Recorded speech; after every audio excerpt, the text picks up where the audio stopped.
Hi friends, ఎలా ఉన్నారంతా? నేనైతే ఈరోజు నువ్వుల లడ్డు అయితే చేశాను. చాలా బాగా వచ్చింది. పిల్లలైతే ఇది చాలా ఇష్టంగా తింటారు.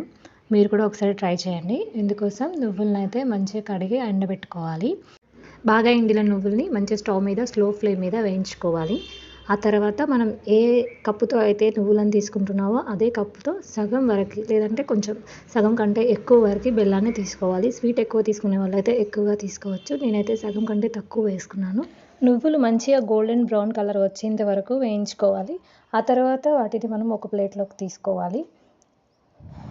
తర్వాత అదే ప్యాన్లో మనం ముందుగా తురిమి పెట్టుకున్నటువంటి బెల్లాన్ని అయితే వేసుకొని మంచిగా కరగనివ్వాలి. దీనిలోకి ఒక స్పూన్ నెయ్యిని అయితే యాడ్ చేసుకోవాలి. బెల్లాన్ని అయితే స్లో ఫ్లేమ్ మీదనే మొత్తం కరిగేలా చూసుకోవాలి. నేనైతే ఈసారి నువ్వుల లడ్డు కోసం పాకం ఏమీ పట్టట్లేదు. పాకం లేకుండానే కరిగిన బెల్లంతోనే చేస్తున్నాను. ఇలా కూడా నువ్వుల లడ్డు చాలా బాగుంటుంది. ఒకసారి ట్రై చేయండి.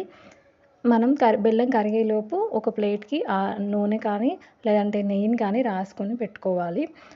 బెల్లం మంచి కరిగిన తర్వాతకి మనం ముందుగా వేయించి పెట్టుకున్నటువంటి నువ్వులను అయితే మంచి పోసేసుకోవాలి. తర్వాత స్టవ్ ఆఫ్ చేసేయాలి. చల్లారపడకముందే కలిపేసుకోవాలి. ఎందుకంటే చల్లారిందంటే గట్టిగా అయిపోతుంది. మనం లడ్డు చుట్టుకోవడానికి కూడా కష్టంగా ఉంటుంది. సో ఫాస్ట్గా కలిపేసుకోవాలి. వితిన్ 10 మినిట్స్లో లడ్డూలు చుట్టుకోవడం అయితే కావాలి. చాలా వేడిగా ఉంటుంది కాబట్టి ఒకవేళ మనకి లడ్డు చుట్టుకోవడం కష్టం అనిపిస్తే మనకి ఇష్టం వచ్చిన షేప్లో కూడా కట్ చేసుకోవచ్చు. No problem. ఎందుకంటే ఇంట్లో మనమే తింటాం కాబట్టి. సో నేనైతే కొన్ని లడ్డు చుట్టాను, కొన్ని అయితే అలాగే గట్టిగా అయిపోయినాయి.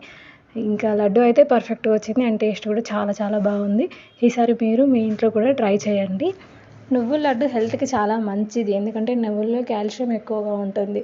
సో ఇది పిల్లలు కానీ పెద్దవాళ్ళు కానీ అందరూ తినొచ్చు. తయారు చేసి పెట్టుకున్న లడ్డూని మనం స్టీల్ కంటైనర్లో ఉంచి స్టోర్ చేసుకున్నట్లయితే ఒక 1 మంత్ వరకు కూడా ఫ్రెష్గా ఉంటాయి. ఇంకా నేను ఏ రెసిపీ చేస్తాను ఫస్ట్ అయితే మా కన్నయ్య టేస్ట్ చేస్తాడు. ఏవైనా గంటలు కానీ గిన్నెలు కానీ తినేస్తూనే ఉంటాడు.